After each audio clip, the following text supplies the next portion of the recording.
Dengan banyaknya orang yang mendoakan Anda dimanapun Anda dari seluruh negeri bahkan penjuru dunia. Hari ini kita dipimpin oleh Ustadz Syederun ribuan orang dari berbagai lapisan turut mengiringi kepergian Emeril Khan Mumtaz atau Eril menuju peristirahatan terakhirnya.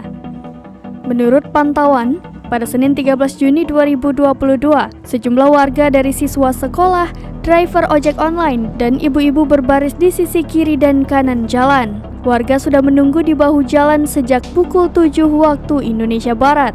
Dari mereka ada yang membawa spanduk bertuliskan ucapan bela sungkawa untuk Eril. Ada pula yang membawa bunga dan foto Eril. Salah seorang siswi mengaku meski tidak mengenal langsung sosok Eril, namun ia ikut merasakan duka atas kepergiannya. Puluhan driver ojek online pun turut menjadi bagian dari masyarakat yang menyampaikan empati dan duka di depan rumah dinas Gubernur Jawa Barat. Mereka serempak berseragam dan membawa spanduk.